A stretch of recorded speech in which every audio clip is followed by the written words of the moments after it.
તમે કોકની હારે લગ્ન કર્યા છે, લગ્ન તો કર્યા છે ને બધાએ કર્યા છે ને, હારી પીઠના કર્યા છે ને, એ રણજીતજી બાપુ કર્યા છે ને, હરખા કર્યા છે ને, ભાગીન કર્યા છે ને. આમાં તો કેટલાય ભાગીન કર્યા હોય એવા હોય યાર.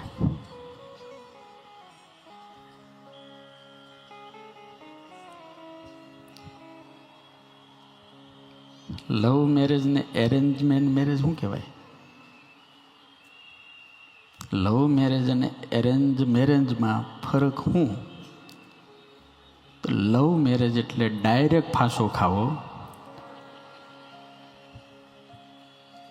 કોઈને કીધા વગર ખાવો, અચાનક ખાઈ નાખો, એનું નામ લવ મેરેજ. અને એરેન્જ મેરેજ એટલે શું ખબર છે? વ્યવસ્થા કરીને ફાંસો ખાવો, બાકી ખાવો તો ખરો. અને આજનો પ્રેમ કેવો તમને હાવ સાચું કહું, કોલેજ અને સ્કૂલોની અંદર બે જણા ભેગા થઈ જાય, આંખ મળી જાય, તું મુझे દેખ મેં તુझे દેખું, દેખતે દેખતે હો જાય એક. પેલા પ્રેમમાં પડે, પછી વેમમાં પડે, ને પછી બે જણા ભેગા થઈને ડેમમાં પડે. આજનો પ્રેમ કેવો અનિલભાઈ, તમે તો કર્યો હશે કોકને કોકને. હું તમને કહું, હોશિયાર માણસ બધું કરે.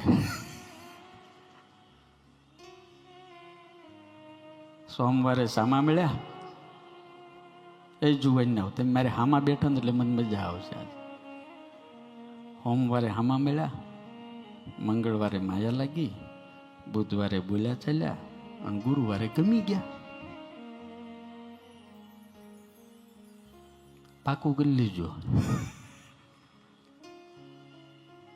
સોમવારે હામા મળ્યા, મંગળવારે માયા લાગી, બુધવારે બોલ્યા ચાલ્યા, અને ગુરુવારે ગમી ગયા. શુક્રવારે સોગંદ ખાધા. હનુમાનજી મહારાજ અતુલિત બલ છે.